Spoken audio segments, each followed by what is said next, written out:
कभी कभी एक वो कहानी लिख देता है जो वक्त के पन्नों में दब तो जाती है पर मिटती नहीं। आज हम आपको एक ऐसे ही अधूरी मगर दिल छू लेने वाली मोहब्बत की दास्तान सुनाने जा रहे हैं जहाँ इंतजार भी इम्तिहान बन गया था। तो इस फिल्म की शुरुआत होती है समुद्र के किनारे बैठी एक प्रेग्नेंट लड़की से। नाम था उसका रेबेका। वो खामोशी से समुद्र की लहरों को देखती है, लेकिन उसके दिल में एक तूफान चल रहा होता है। वो अपनी सोचों में अपने हस्बैंड से बात कर रही होती है। तुम मुझसे बात करो या ना करो, लेकिन मैं तुमसे हमेशा बात करूंगी। मैं जानती हूँ कि तुम मुझसे दूर चले गए हो, लेकिन इसका मतलब ये नहीं कि मैंने तुमसे प्यार करना छोड़ दिया है। यहाँ साफ हो जाता है कि रेबेका का हस्बैंड अब इस दुनिया में नहीं है और वो उस आखिरी तोहफे की बात करती है जो उससे टॉमी से मिला। तुमने मुझे जो ये आखिरी तोहफा दिया है ये मेरे लिए बहुत स्पेशल है। सीन कट होता है और अब कहानी जाती है पास्ट में, जहाँ हम एक छोटी बच्ची को किन्हीं बीच पर खेलते हुए देखते हैं। वो बच्ची और कोई नहीं बल्कि रेबेका ही है। खेलते वक्त उसके पास से एक बच्चा गुजरता है।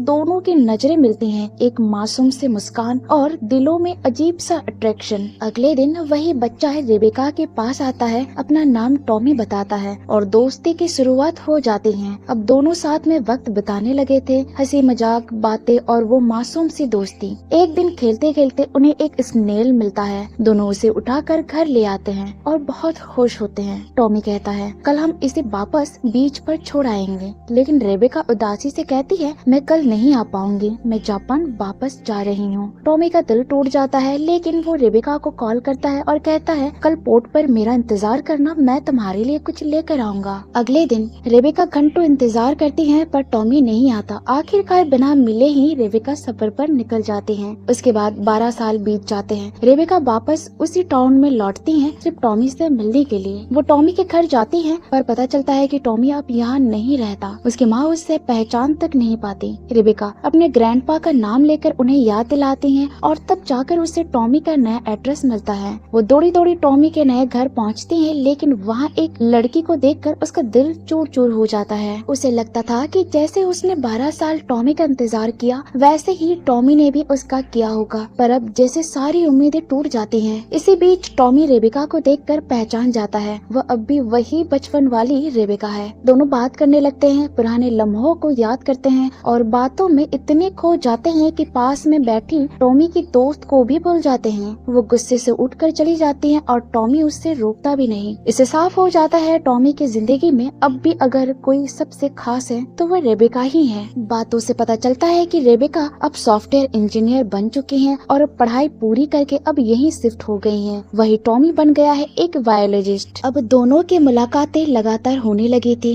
एक दिन टॉमी रेबेका को समुद्र किनारे ले गया। वहाँ रेबेका ने टॉमी से पूछ ही लिया कि क्या वो लड़की तुम्हारी गर्लफ्रेंड थी। टॉमी ने जवाब दिया कि नहीं, वो तो बस कल ही पहली बार मिली थी। ये सुनकर रेबेका के चेहरे पर हल्की सी मुस्कान आ गई। टॉमी अब रेबेका के साथ वक्त बिताकर बहुत अच्छा महसूस कर रहा था। अगले दिन दोनों फिर टॉमी के घर पर मिले। डिनर के दौरान रेबेका ने टॉमी से पूछा तुम बचपन में मुझे क्या गिफ्ट देना चाहते थे और उस दिन मुझसे मिलने क्यों नहीं आए। टॉमी चुपचाप उठा और कमरे से बाहर चला गया। जब वो लौटा तो उसके हाथ में एक छोटी सी माचिस की डिब्बी थी। डिब्बी खोलकर उसने रेबेका को एक सूखा हुआ स्नेल दिखाया। उसने बताया कि बचपन में वो यही स्नेल उसे देना चाहता था, लेकिन उस दिन वो सो गया और रेबेका उससे मिले बिना ही चली गई थी। वो स्नेल उसने अब तक संभाल कर रखा था। हालांकि 1 साल बाद वो मर गया था। ये देखकर रेबेका की आंखें भर आई। उसे यकीन हो गया कि टॉमी अब भी उसे बचपन जितना ही चाहता है। इसके बाद दोनों अपने अपने जीवन की बातें करने लगे। टॉमी ने बताया कि वो बायोलॉजिस्ट है और एनवायरनमेंट के लिए काम करता है। वो ऐसे जानवरों को क्लोन करने की कोशिश करता है जो दुनिया से खत्म हो चुके हैं, ताकि उनकी नस्ल बचाई जा सके। उसने रेबेका को अपनी लैब भी दिखाया जहाँ उसने बहुत से कॉकरोच क्लोन किए थे।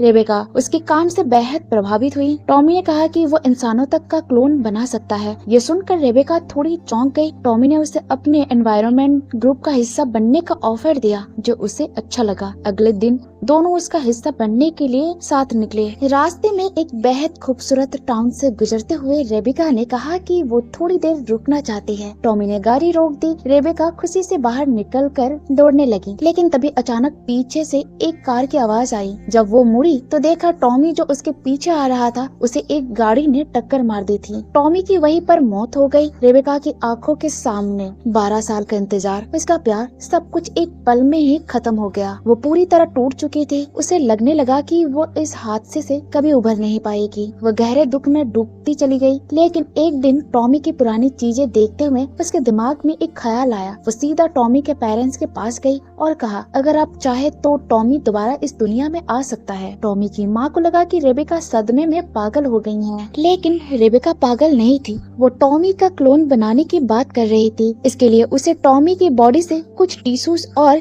लीगल परमिशन चाहिए थी, लेकिन टॉमी की माँ ने मना कर दिया। वो अपनी बेटे को और तकलीफ नहीं देना चाहती थी। पर अगली सुबह टॉमी के पिता ने आकर रेबेका को ये दस्तावेज दे दिए जिन पर साइन करने की जरूरत थी। उन्होंने कहा, जो करना है करो, लेकिन हम अब ये घर छोड़कर जा रहे हैं क्योंकि हर कोना हमें टॉमी की याद दिलाता है। अब रेबेका को वो मिल गया था जिसकी उसे जरूरत थी। उसने बिना वक्त गवाए लैब में काम शुरू कर दिया। टॉमी के टिश्यू से उसने उसका क्लोन तैयार किया और फिर उसे अपने ही शरीर में इम्प्लांट करवा लिया। अब टॉमी का नया जीवन रेबेका के शरीर में आकार ले रहा था। कुछ महीने बीत जाते हैं और हमें दिखाया जाता है कि रेबेका माँ बन चुकी है। उसने जिस बच्चे को जन्म दिया वो बिल्कुल टॉमी जैसा ही दिखता था। रेबेका ने उसका नाम भी टॉमी ही रखा। वक्त बीतता गया और वो बच्चा धीरे धीरे बड़ा होने लगा। उसका स्वभाव, खाने पीने का अंदाज, यहाँ तक कि सोचने का तरीका भी बिल्कुल पहले वाले टॉमी जैसा था। एक दिन टॉमी अपने एक दोस्त को लेकर रेबेका से मिलने आता है और पूछता है, मेरे डैड कौन थे? रेबेका थोड़ी घबरा जाती है, लेकिन जवाब देती है कि उसके डैड की मौत उसके जन्म से पहले ही एक एक्सीडेंट में हो गई थी। शुरुआत में ये बात आम लगी, लेकिन कुछ वक्त बाद लोगों में बातें फैलने लगी कि रेबेका का बेटा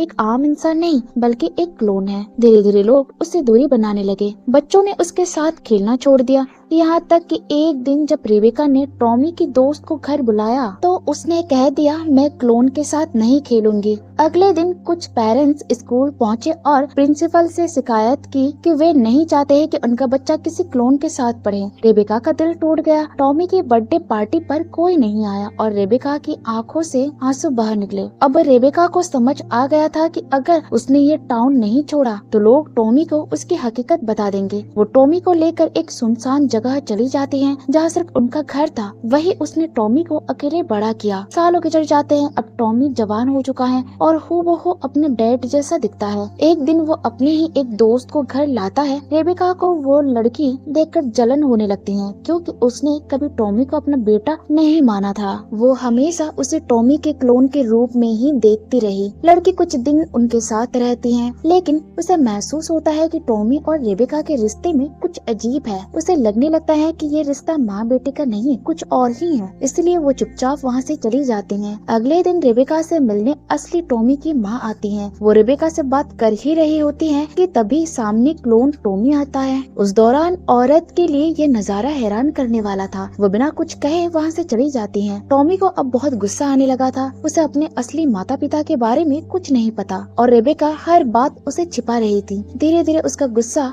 उसकी पर्सनालिटी को बर्बाद करने लगा था। उसकी दोस्त भी उसका गुस्सा देखकर डर गई और वहाँ से चली गई। आखिरकार रेबेका ने सच्चाई बताने का फैसला किया। उसने टॉमी को बताया कि वो असल में एक क्लोन है जिसे उसने अपने मरे हुए दोस्त टॉमी की याद में बनवाया था, क्योंकि वो उससे बहुत प्यार करती थी और उसे खोना नहीं चाहती थी। टॉमी को यकीन नहीं हुआ, लेकिन जब रेबेका ने असली टॉमी की चीजें और लैपटॉप उसे दिखाया तब जाकर उसे सब समझ आया। वो अंदर से पूरी तरह टूट गया। उसे लगने लगा कि उसकी पूरी पहचान झूठ है। वो रेबेका से पूछता है, आखिर क्यों किया आपने ये? रेबेका जवाब देती है, क्योंकि मैं टॉमी से बहुत प्यार करती थी और उसे खोने के बाद में अकेले नहीं रह सकती थी। उसकी बातों को सुनकर क्लोन टॉमी भी इमोशनल हो जाता है। दोनों एक दूसरे के करीब आ जाते हैं। रेबेका कहती है, तुम ही मेरे टॉमी हो जिसे मैं मौत के बाद भी वापस ले आई। लेकिन फिल्म के आखिरी सीन में हमें दिखाया जाता है कि क्लोन टॉमी रेबेका को छोड़कर जा रहा है। जाते जाते वो उससे मॉम नहीं नहीं बल्कि सिर्फ रेबेका कहता है और थैंक यू बोलकर वहाँ से चला जाता है। पीछे रेबेका बस आंसू बहाती रह जाती है और इसी के साथ ये इमोशनल और सोचने पर मजबूर कर देने वाली कहानी खत्म हो जाती है। अगर आपको ऐसे ही इमोशनल और दिल छू लेने वाली फिल्म की एक्सप्लेनेशन पसंद आई हो तो चैनल को सब्सक्राइब करना ना भूलें और वीडियो को लाइक जरूर करें। मिलते हैं अगली कहानी में, तब तक के लिए अलविदा।